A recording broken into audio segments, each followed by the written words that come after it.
And recording in progress. There we go. Perfect. And thank you for having me this afternoon. It's a pleasure to come and speak to everyone.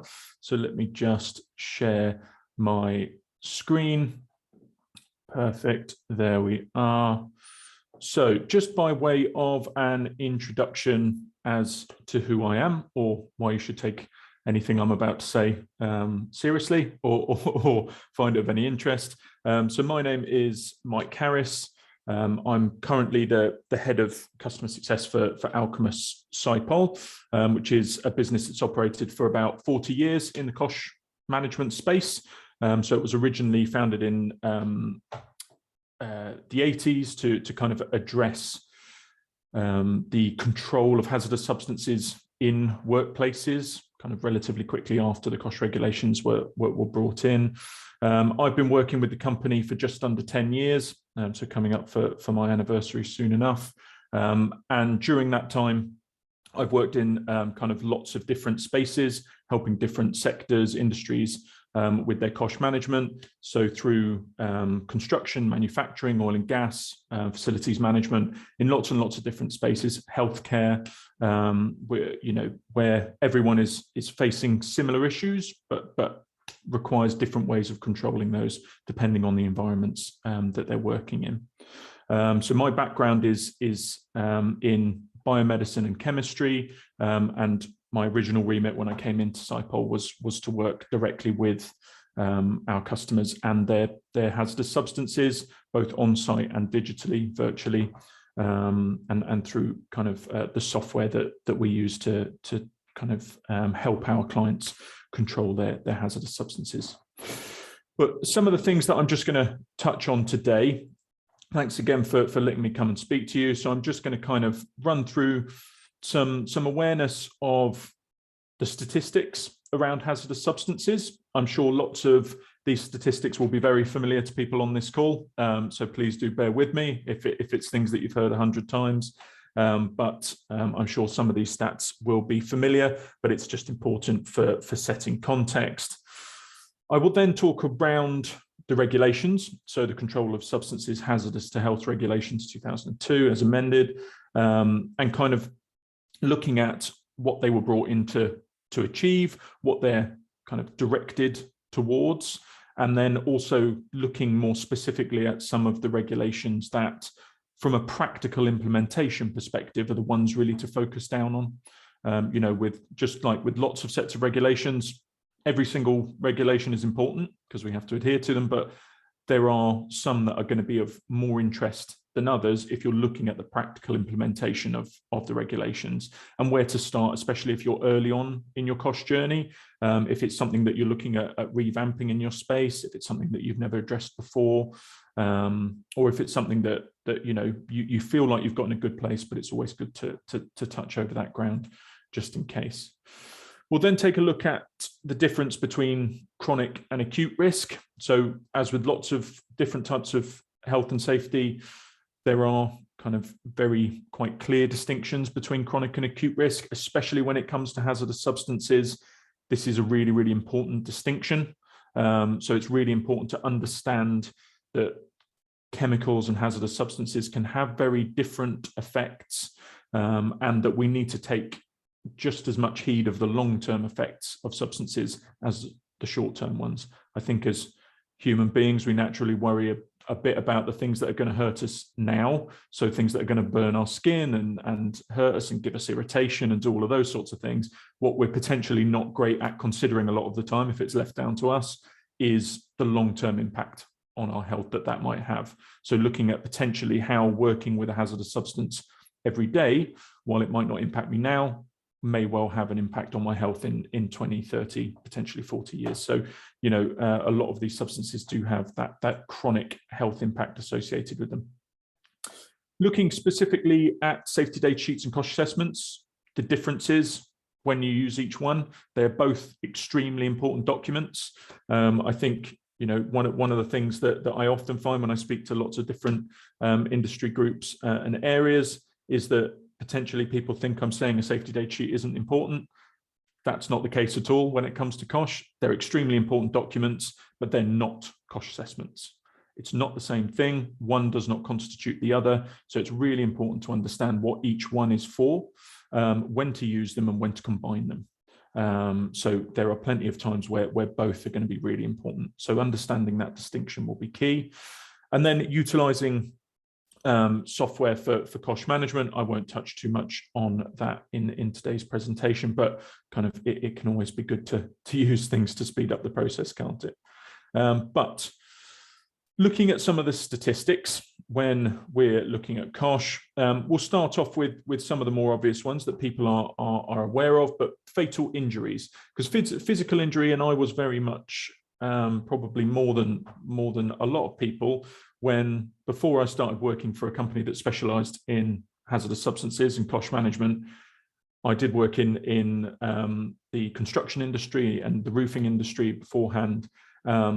And I was probably one of those people who very much focused down on physical injury when it looked at health and safety. That was all that really concerned me, slips and trips.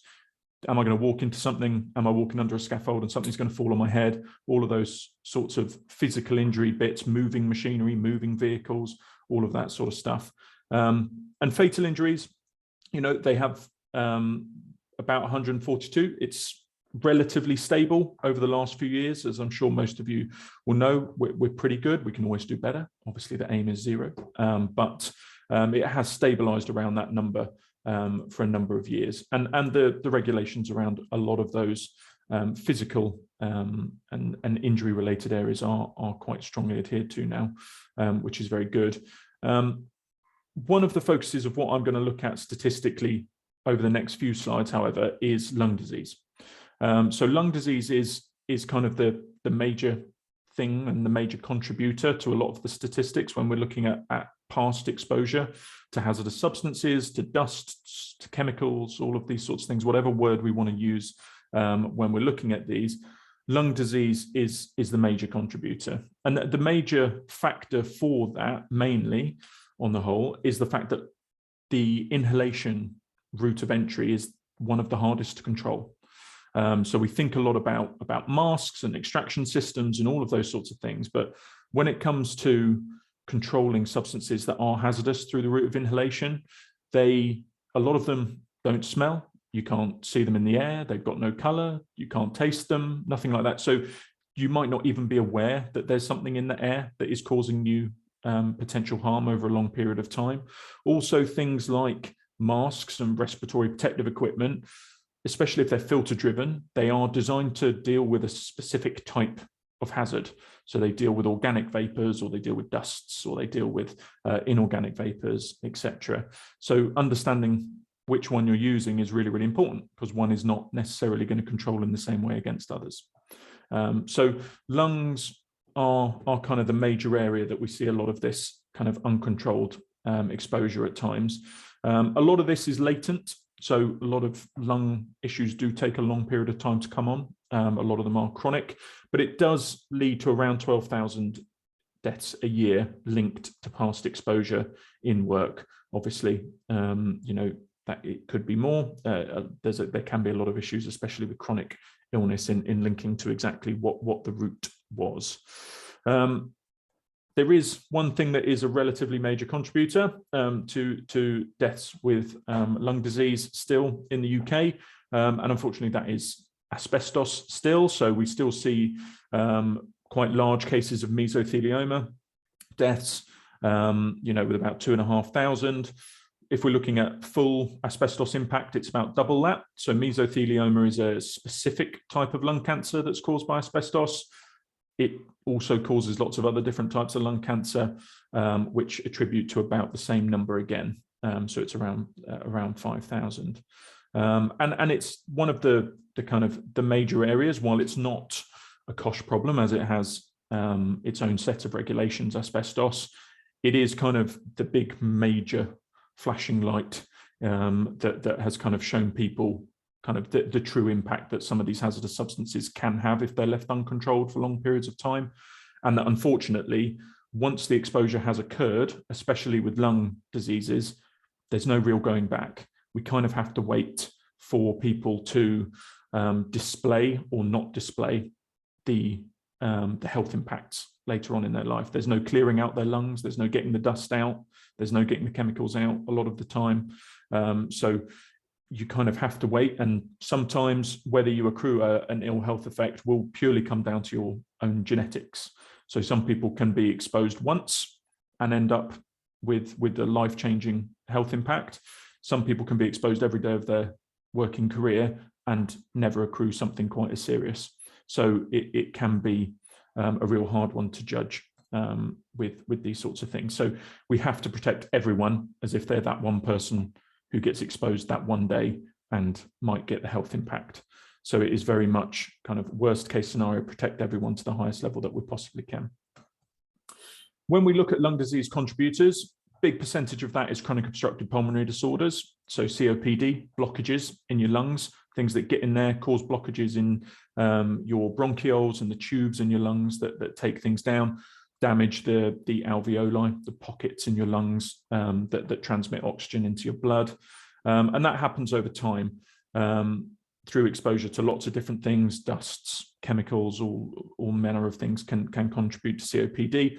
Unfortunately, there are also a lot of things in people's personal lives that can contribute to COPD as well, which is where kind of some of the reporting numbers around these lines can be difficult. If someone has smoked every day of their life, but also worked in construction for the last 30 years, it can be very difficult to determine exactly what the root cause there or to what level the contributing factors lie. We then have 23% non-asbestos related cancer. So this is kind of all lung cancers caused by substances, other dusts, other things aside from asbestos. Unfortunately, asbestos does still contribute 40% to these annual deaths. So it's still a major contributor, but hopefully in the coming years, as we start to see asbestos impact start to tail away, we will see these numbers come down as well. But unfortunately, what we're looking at here is the impact of many years. So when we're talking about controlling substances, we're not necessarily going to see an impact on these numbers overnight. This is something, we have to protect now, we have to control now for 20, 30 years time, and just start to especially set good habits and good kind of good behaviors around controlling these sorts of substances. So there are some kind of early indicators. So what we're looking at here is kind of some of the common causal agents for occupational asthma. And occupational asthma is in its own right a pretty serious occupational illness. However, lots of things that cause occupational asthma also cause some of the other long-term health impacts associated with lungs as well, like cancer, like genetic defects, all of these sorts of things. But these occupational asthma asthmagens are caused by things called sensitizers and things that cause kind of lung sensitization over time. Some of them, I'm sure people will be very aware of. So things like isocyanates, class of chemicals that are found in lots of coatings, glues, paints, adhesives, all of those sorts of things. They're quite widely publicized as being a nasty group of chemicals. There is quite a lot of them, and they're found in quite a lot of products. The unfortunate thing with isocyanates is that there are a lot of different classes of them, and about half of them are really nasty, and about half of them are not so nasty. So if you're ever unsure, obviously the safety data sheet should give you a full breakdown of exactly what type of isocyanate is in the product. But if you are unsure, if you see that phrase, if you see that word, take caution, because there are some really, really nasty groups of isocyanates that you do find in paints, especially if you're spray painting, spraying coatings, things like that. They can cause pretty big impacts. Things like flour and grains are also pretty big contributors as well. So baker's lung is something that's caused by flour exposure, and it's pretty much the same as coal miner's lung. So it's the same disease, really. It's pneumoconiosis. So it's the same form of lung disease that's caused by exposure to these substances. But cleaning products as well are a really, really big one. And these are found in every professional space as well as in our own homes. I think we sometimes get comfortable with cleaning products because we have them under the sink and we have them behind the toilet and in our airing cupboard, and we think they're okay.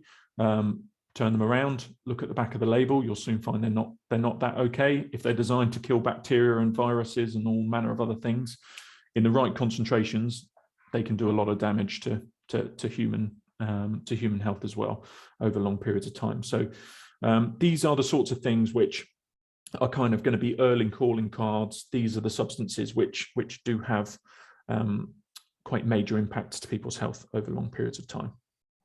I will share the slides with everyone afterwards, by the way, just in case. I know that I have a habit of rattling through, so if anyone's missed anything. But when we look at ill health cases, new cases of work-related ill health, we're looking at 850,000. These are big numbers.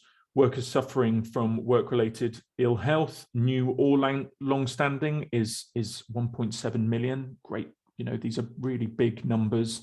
And if you do the maths there, you can see that we're carrying just under 1 million cases of long-term ill health into each year. So if we have 850,000 new cases and we've got 1.7 million old ones, you can see these are not necessarily quick things to solve. When people accrue these sorts of health impacts, they can last a long time, and the treatment can last a long time. And potentially there are lots of cases where people aren't able to go back into their places of work, aren't able to go back and do the same thing that they did before.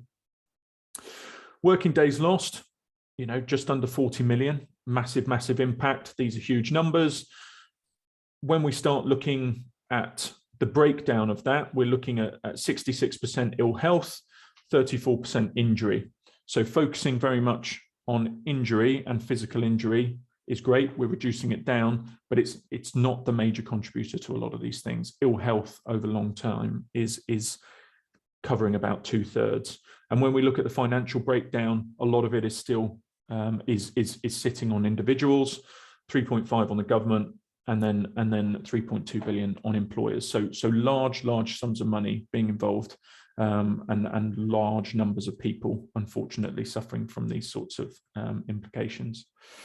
When we look at the prosecutions, we have about 325, and the sentencing rate, that conversion rate is very high. So I think the actual number of cases that were brought forward were only about 20 higher. So the conversion rate to conviction in these sorts of cases is very high. So on the whole, if they bring a case forward, they're pretty certain that there's something that they're going to get there. A lot of it lands in fines, 14% suspended sentences, 19% community sentences, and 8% immediate custody. So something certainly to take seriously. So take a breath. I will breathe, you can breathe. But we will move on to kind of looking at the regulations that were kind of brought in to address this. These, of course, are the COSHH regulations. So the Control of Substances Hazardous to Health regulations. I don't know who highlighted those letters for me, but that doesn't spell COSHH. But it is, its acronym is COSHH. What we're looking at here, it was brought out in the separated out from the Health and Safety at Work Act, where it was kind of first mentioned about controlling hazardous substances in workplaces. And this is the primary set that we're looking at in the UK. Okay, so these are UK wide, unaffected by Brexit or anything like that. There are other sets of regulations, the CLP regulations, so labeling and packaging regulations, the REACH regulations, which do have impact on what we do with hazardous substances.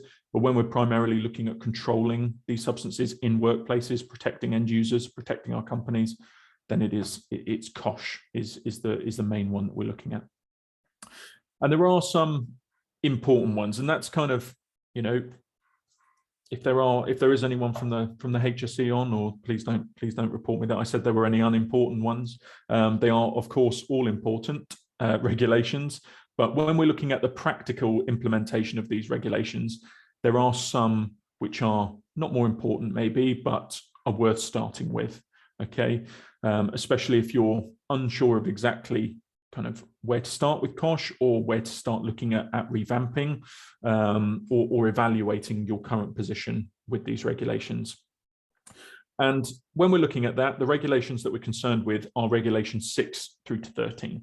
Okay, and 6, which is the first one, is looking at having written risk assessments for the use of hazardous substances in your workplaces. So making sure that we have COSHH assessments in place, risk assessments which are looking at anticipated workplace exposure to hazardous substances. And that's really key wording. And it's something that I stress with every company that we go in and work with, is that what we're there to look at is anticipated workplace exposure with hazardous substances. We're not there to address chemicals. We're there to address exposure to chemicals and to hazardous substances. It is different. So, you know, if you have no exposure to a certain kind of substance, you don't need a COSHH assessment maybe. But if you are writing a COSHH assessment for your exposure to a hazardous substance, it needs to be for your exposure, for your period of time, in your environment, with your method of application, all of these things. It needs to be specific to how you are kind of interacting with that substance, because it makes a huge difference. Doing 8-hour jobs with hazardous substances needs a completely different type of control to if you're using super glue for 2 seconds to fix the hinge or something like that. So understanding your specific exposure is the really important part when we're looking at regulation 6. And it is a really good regulation. I wouldn't necessarily go and recommend reading them unless you're really struggling to get off to sleep at night. But regulation 6 is a really good one. It is very descriptive. There is a pretty clear breakdown of what needs to be in that risk assessment and what you need to be focusing on. We then come to 7, which is preventing exposure and implementing suitable control measures. Preventing exposure is a really key part there. If you don't need to be using it, don't. Can you sub out processes, welding for riveting and solvent-based paints for water-based alternatives and other things like that? Work as safely as you can. Remove as many hazardous substances as possible. Ultimately, there is always going to be a requirement for a lot of these hazardous substances to be in your workplaces, and that's okay. But trying to reduce them as much as possible is a really key first step. Once you've then ascertained your list that you need it for, it's implementing control measures. That doesn't just mean PPE, as much as we all end up there a lot of the time.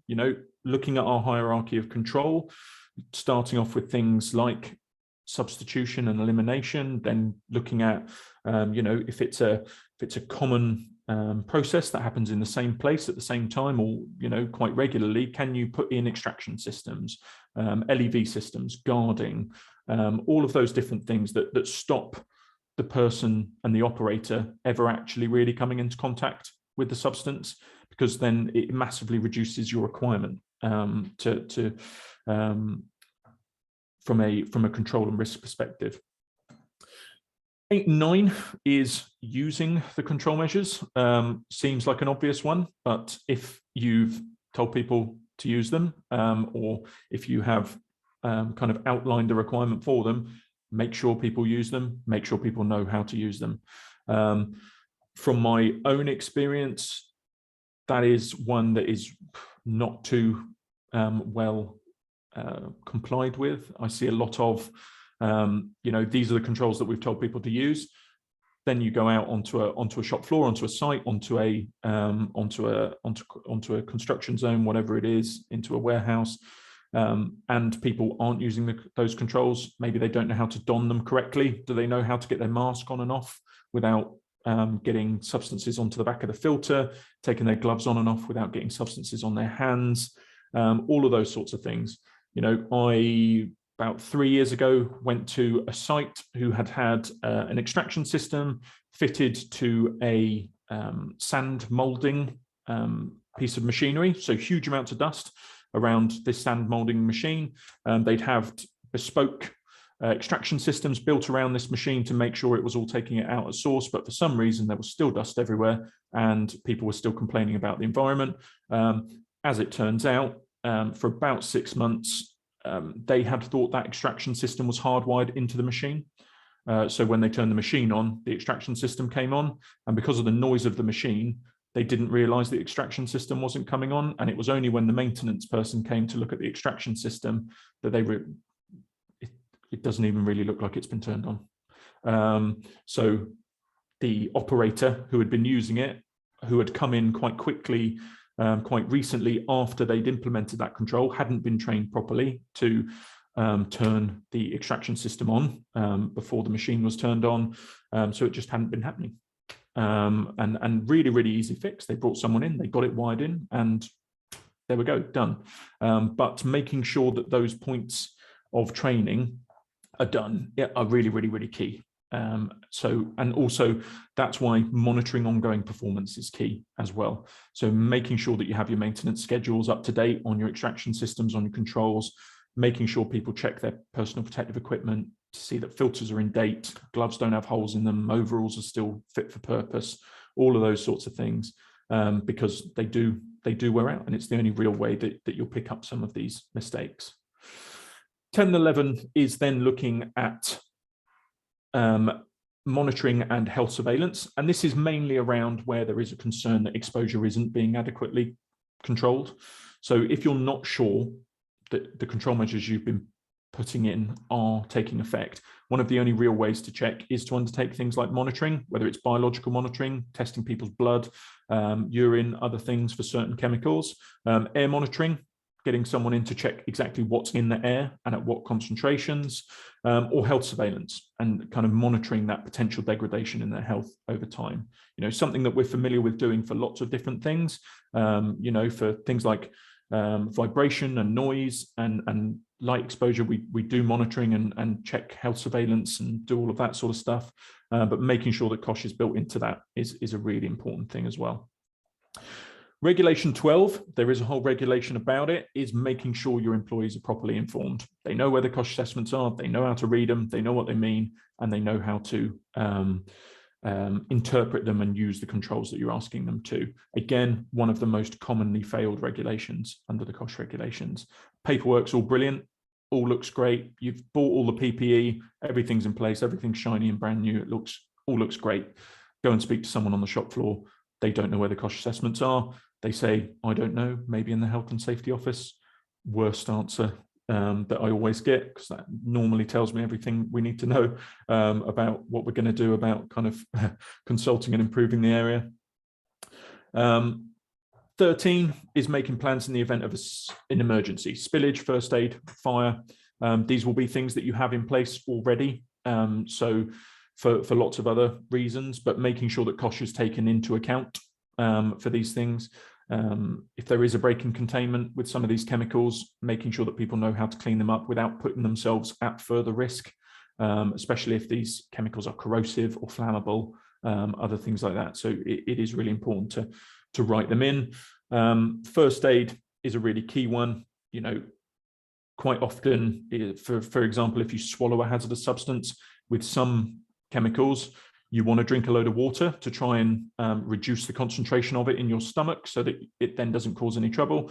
There are some chemicals where if you pour a glass of water down on top of it, it's the worst thing you can do. And it causes a reaction in your stomach that does more damage than otherwise. And drinking milk or getting your stomach pumped is actually the right way forward. So making sure that first aiders have availability to things like safety data sheets and COSHH assessments in the case of emergencies is really key. And the same for a fire. You know, oil floats on water, aerosol cans explode.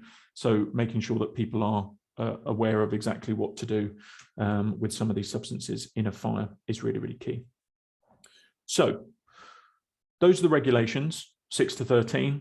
If you go away and read them, they won't necessarily make the most sense as to exactly where to start. You'll read them, it will be great. And then you'll sit down to write a COSHH assessment and you'll kind of think, actually, where do I start with that? And it can be a bit troubling.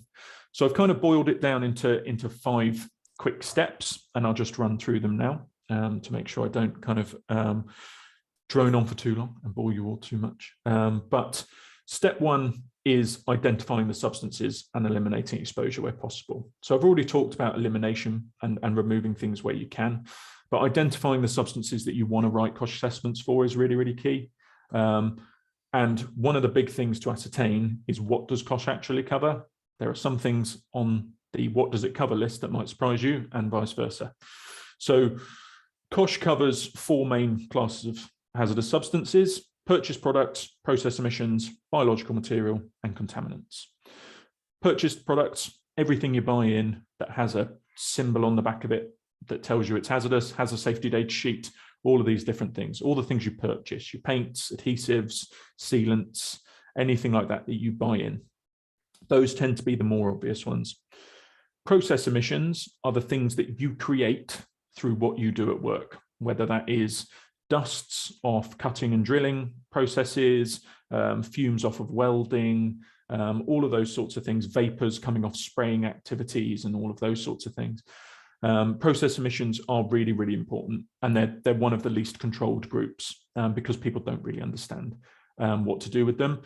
They don't come with safety data sheets, so they are tougher to tackle. So if you are ever unsure, do reach out to experts if you're really unsure of where to start. But a lot of these things, a lot of the dusts, a lot of the vapors, they do have entries on the European Chemical Agency website. So feel free to go onto there. It is free. You can access all of the information on the European Chemical website around specific things like hardwood dust, softwood dust. They have entries, harmonized entries as to how they're classified.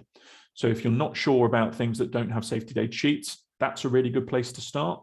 But if you're kind of still coming up with nothing around it, do reach out to companies such as ours. We're more than happy to help, even if you're not a customer. If you just need help, send me an email. I'm always happy to give a bit of advice.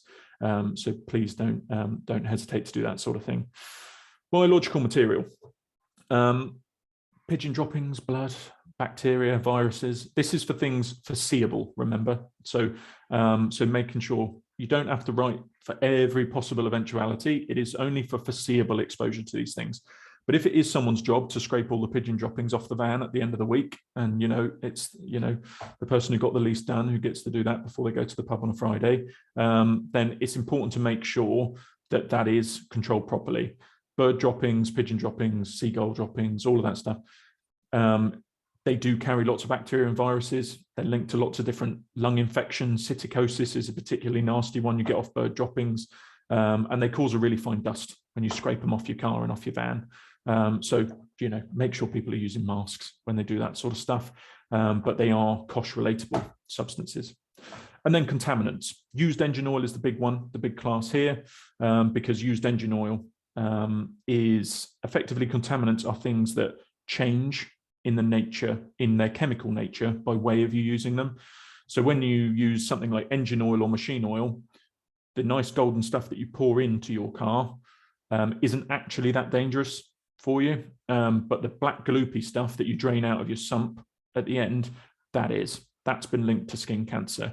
And it's because all of the pressure and the heat and the temperature effectively breaks down the chemical into lots of other different chemicals. And that's what causes it to go black and gloopy and horrible. But that's also the thing that can cause the problems.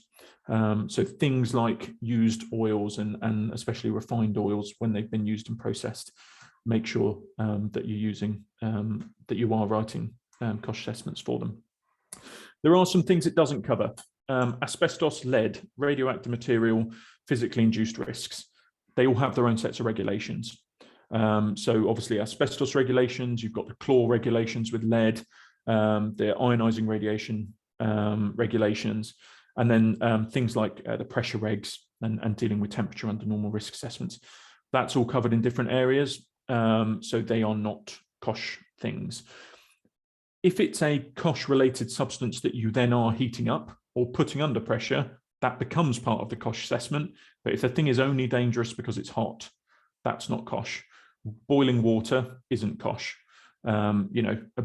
Boiling a vat of corrosive chemical, that's definitely COSHH, and the chemical needs to be, and the heat does need to be taken into account. Articles of bulk products, so wood, stone, they're not hazardous unless you're making dusts with them. Therapeutic agents, so medicines, again, they undergo lots of stringent regulations, so you don't need to do a COSHH assessment to take those. Same with cosmetics, so things like barrier creams, hand sanitizers, all of that sort of stuff. It's designed to be applied to your skin. If you're ever unsure, check the safety data sheet, and it will say under section 2 or 3 that it is effectively exempt from the COSHH regulations under the cosmetic regulations. It will have a really, really clear statement because they don't want the substance really to be regarded as dangerous. So they make it really, really clear. Always worth checking that, because I've seen lots and lots of companies spend a lot of time creating risk assessments and COSHH assessments for hand sanitizers, barrier creams, reconditioning creams, and it's really not needed. So do check your safety data sheets for reference to the cosmetic regulations.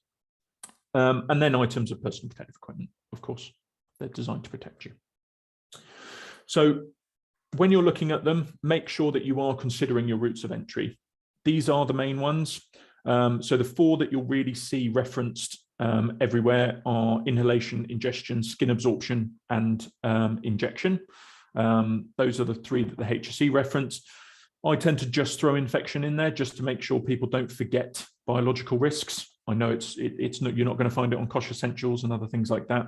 I have that raised to me a lot, so I'm aware that the other 4 are the common ones, but I tend to just include infection because it is important to remember your biologicals.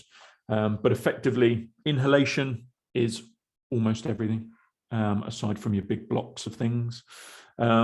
Ingestion, again, you can swallow just about anything. I've been on lots of sites and talked to lots of people who've managed to swallow things, and I have no idea how it's ended up in their stomach, but it does happen. You know, most of it when it comes to ingestion is skin to mouth contact, smoking, eating, drinking, all of that sort of stuff. Wash your hands before you go for lunch. Wash your hands before you make your cup of tea. Wash your hands before you go and smoke. You know, smoking's a really big one, often gets overlooked. But, you know, when you actually think about it, when you open your packet of cigarettes, the bit you pull out is the filter, and that's the bit you put in your mouth. So if you've got something on your fingers and your hands, it's going to go straight in your mouth. Looking at those sorts of things is really key. Liquids is skin absorption, really. Biologicals is infection, and then solids and liquids are injection. So things being forcibly put under your skin, splinters, pressurized liquids, things like that. Step 2 is gathering your information and creating your assessments. Really, when we're looking at gathering information, what we're really concerned with is safety data sheets. Make sure you get a safety data sheet. Make sure you get an up-to-date one. Rule of thumb, if it's from before 2015, don't use it, because that's when the regulations change from CHIP to CLP. So do check that. But otherwise, you know, you can get safety data sheets not get updated for a couple of years if nothing has changed about the chemical. Some suppliers don't kind of necessarily send out a new iteration every year, but just check with your supplier, check with your manufacturer if you have any suspicions about it being old or out of date. And that comes to the differences between safety data sheets and COSHH risk assessments. Safety data sheets on the right there, great documents, absolutely fantastic. They are for gathering all of the information that you need about a substance. You need them in emergencies. You should have them on file for things like first aid and all of those sorts of things, fires, emergency responses. But they are also invaluable when writing your COSHH assessment. If you're looking at a purchased product, something that you're buying in, you shouldn't be writing a COSHH assessment if you haven't got a safety data sheet yet. So make sure you use one to create the other. But what a safety data sheet isn't concerned with is how you specifically are using a hazardous substance. That's where you need to take it on an extra level onto your COSHH assessment. So you take all of the information that the safety data sheet gives you around the fact that it causes skin irritation or lung irritation or anything like that, and then look at the period of time you're going to be using it for, in what sort of way. Are you spraying it? Are you hand applying it? Are you using it in a confined space? Is there not going to be good movement of air? So even in quite big areas, if there's no open windows, no open doors, the air can be quite stagnant. That can mean lots of substance accumulating in people's breathing zones. All those sorts of things. Quantities, people involved. Is it a team of 10? Is it a person on their own? Very, very different controls going to need to be used in each of those environments. So that's the key difference. One takes into account how you're using the substance. One is information on the substance. Both very important documents, but they're not interchangeable. And it often comes up, especially in areas where there's potentially not been great training. I've been on lots of sites where I've asked to see COSHH assessments and someone hands me a stack of safety data sheets. And that's, you know, as quick a failure as you're ever going to find. So make sure that you understand the difference, but also that your staff and employees and operators understand the difference as well, because it's really, really key. Step 3 is assessing those risks and identifying your control measures. So once you've got your assessments in place and you've identified your risks, what's going to cause problems? Is it the length of time? Is it the quantity? Is it the application method? Look at your routes of entry and determine your control measures. If the key route of entry is inhalation, then what your primary concern needs to be for that is looking at, is there extraction systems? Is there other things which are going to take the substance away? Or am I going to have to look at respiratory protective control? Am I going to have to look at masks? And then looking at the filter types and all of those sorts of things that are needed there. But don't just stop at controls for the task. Look at how you're going to check their ongoing viability. So are there additional actions you need to look at? Health surveillance, air monitoring, all of those sorts of things. They're very easily overlooked, but for common tasks that happen all the time, they're really, really important, because a lot of the long-term problems associated with these chemicals are actually kind of quite low amounts of usage, but happening every day. So someone only uses it for 10 minutes, but they use it for 10 minutes every day for 25 years. And that slowly accumulates in their body. And if they had had a lung function check or a skin check or a blood test or anything like that, obviously it depends on the chemical that you're using or the substance that you're being exposed to. But those sorts of checks can be invaluable with kind of detecting those sorts of things early on in people's careers. Step 4 is implementing the control measures. So again, use them and train your employees. And training is really key. And you know, I'm a huge advocate of designing your training for the people that are in front of you. You don't have to sit down and give people, you know, a 2-hour presentation on all things chemical when really they're not going to take it in. They don't really want to hear it. They don't want to read an 8-page COSHH assessment, all of those sorts of things.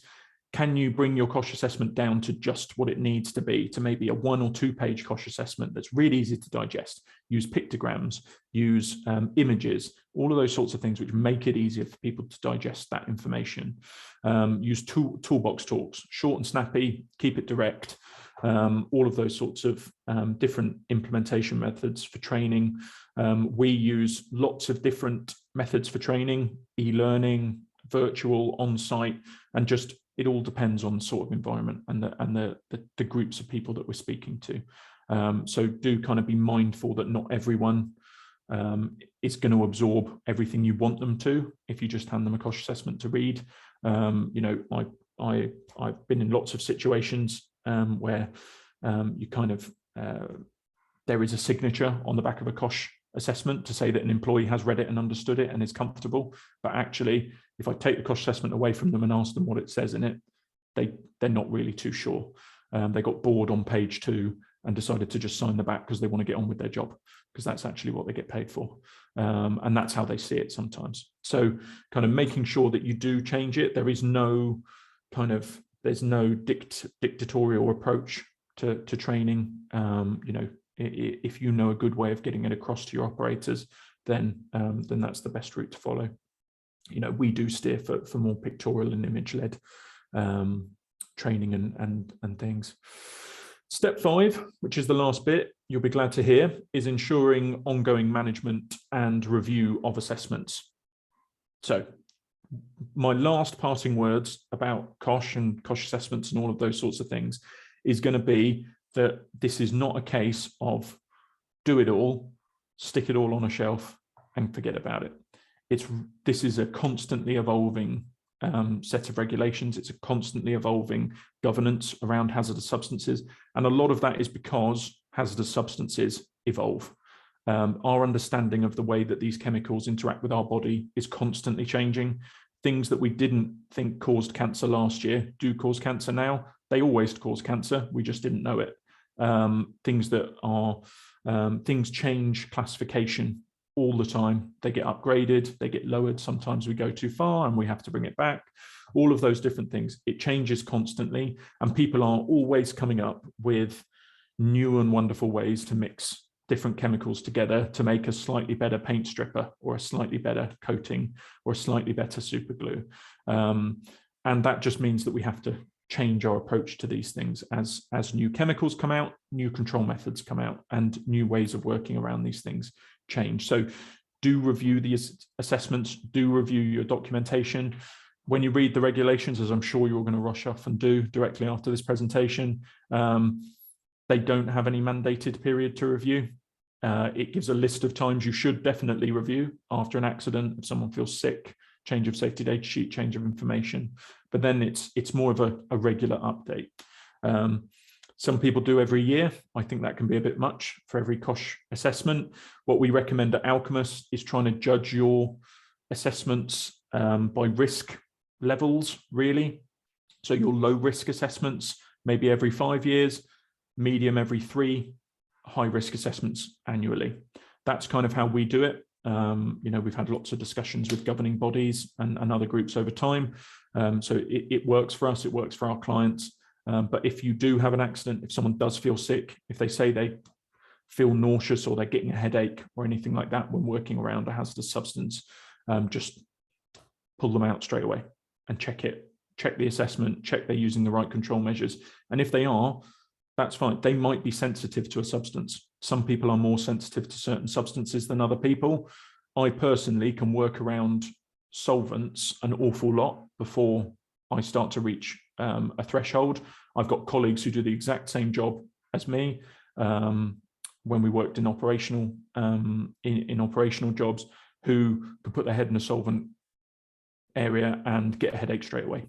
So they would be assigned to certain types of tasks and checks to others. So especially things like solvents and certain groups of chemicals can affect people in different ways.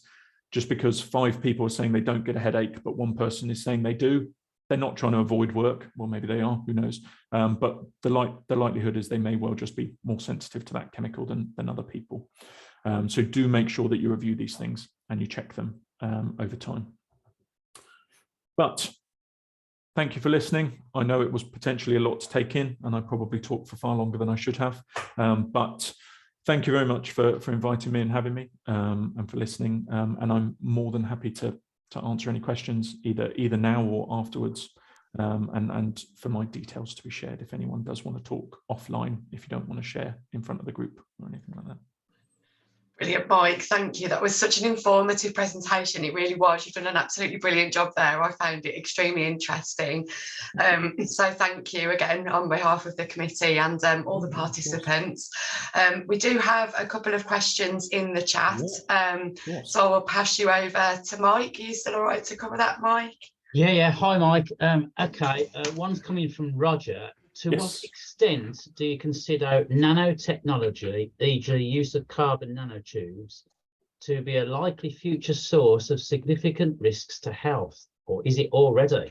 That's a really good question. So nanotechnology is something that we come up against quite a lot. So it's one of those topics that does cause a bit of discussion. There's a lot of investigation still going on about these sorts of things. So carbon nanotubes, especially, we work with kind of especially some kind of high-level automotive manufacturers who are at the front line of doing that research around carbon nanotubes and things like that. They are, I would personally, this is where I can get myself into trouble for saying things, but from my personal perspective, I would say they probably almost certainly are already causing issues, but or are starting to contribute to things. A lot of it will be determined by their usage, how they're being used, how they're being interacted with, how they're being cut, all of that sort of stuff. But I think, even with when we, I think we would potentially be naive to think that they aren't, at some point going to become a relatively important topic. When we look at things like roofing insulation and all of those things which were introduced to remove asbestos and do all of that sort of stuff, and now we're seeing that actually in some cases they can be just as well, maybe not just as, but have a pretty serious impact to people's health as well. So yeah, there is still lots of investigation going on about that one, but I personally think it will definitely become an important topic moving forward. Oh, okay, thanks, Mike. I think that's it for the practical side, but there is one question about, is there any chance of a quick summary about using the Sypol management system? Good question. So I kind of steered away from talking about it, if I'm honest. Yeah, but the questions have risen, so there we go. That gives me free rein. So yeah, we do have the company that I work for, Sypol. We do run a piece of software that helps people manage their hazardous substances. Our software is it's particularly good, in my opinion, because we've got a large team of chemists and toxicologists who sit in the background of our software. So our software allows our clients to request assessments, request information about specific chemicals, but not actually have to do it themselves. It kind of takes a lot of the manual heartache out of COSHH management and a lot of the time consuming stuff, having had to do it manually myself in many an iteration before I joined Sypol. I'm fully aware that it can take 30, 40 minutes for some COSHH assessments, sometimes more depending on complexity. And what our software is designed to do is boil that down to a 5-minute request process that then our chemists and toxicologists will go away and do all the checks, kind of create the risk assessments, check the control measures, all of that sort of stuff. And then we have a large consultancy team which helps implement that at the ground level if needed.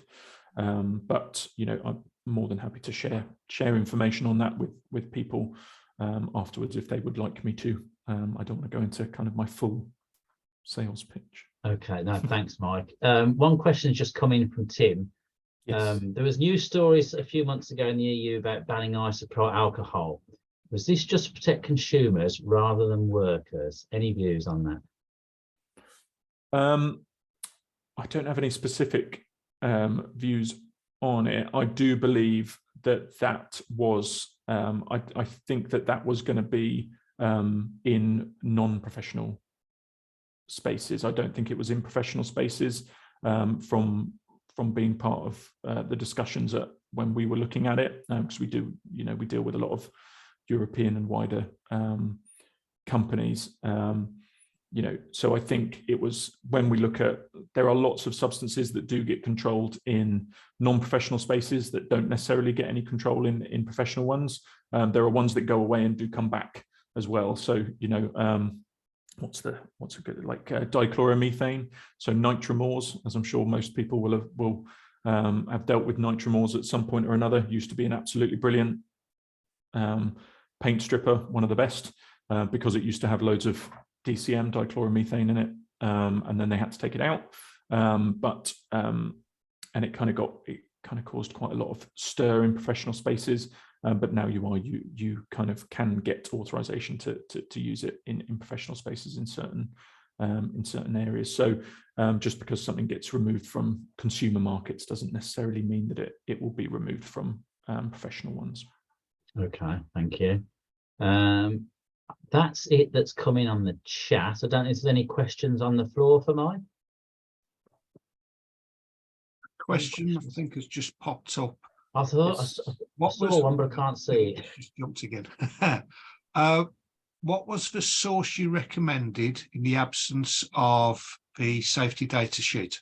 Oh, of course, yeah. So that would be the ECHA website, so European Chemical Agency, so ECHA. If you just type that into Google, it should bring it up. What I can do, because I'm happy to share a set of the slides, I can stick a link on that slide to the website just to help. But if you go onto their website, all of the information is free, and you can go into, effectively, they have a great big library on that website of all of the harmonized and reported classifications for different chemicals that are kind of used in professional spaces in Europe and the UK. Okay, that's great. Thanks, Mike. No problem. Don't think there's anything else. Well, there's another one part of the SDS. It says the SDS has no general reference to quantity. You may use a cupful or 1,000 litres. How will people know how to implement the correct controls? Yeah. How do you measure what's suitable PPE for activity, etc.? Yeah, quantity is a really big one. One of the places to start, kind of if you're a little bit unsure of what to look at, is kind of along with safety data sheets, you normally can get TDS as well, so technical data sheets. Those will give more recommendations around kind of preferred usages or kind of, you know, recommended interactions with substances, but they can be very varying in quality, shall I say, and kind of what they can contain. When it's looking at quantity, it can be a very difficult one. Obviously, very small amounts of substances, it's more looking at their classifications, because the more of a substance that there's going to be, especially if it has inhalation risks, the more of a substance that there is, the higher likelihood that there are going to be high levels of vapors in the air, because it's just going to give off more. So it's looking at grading up those controls in those sorts of instances. When we're looking at things like skin control, skin absorption, other things like that, rather than, obviously the quantity does have a huge part to play, but normally the issue that quantity causes is the higher likelihood for splash, or the higher likelihood for skin contact. So if you're using a capful, the likelihood of you splashing it all up yourself is very low. Whereas if you are trying to, you know, pour a 20-litre container into a drum or something like that, or into a machine, the likelihood for skin contact is much, much higher. So then looking at where to implement those sorts of control measures just becomes a little bit more kind of important when we're looking at large quantities. But it's worth considering kind of what the likely contact is. I work with lots of companies who do operate thousands of litres or thousands of tons of substances in certain environments, but they're controlled very well, and the likelihood of it coming into contact with their operators is actually very low. Whereas we also work with some companies who work with particularly nasty chemicals in small quantities in lab environments and things that look controlled, but actually the risk of skin contact is quite high. So I know I've probably just given the most woolly grey answer to a question since Boris Johnson, but I'm not exactly, that can be a tricky one to answer. But I am more than happy, if someone has any specific examples that they wanted to talk about offline, again, I'm more than happy to be contacted to kind of help or give advice. Great. Thanks, Mike. On behalf of everyone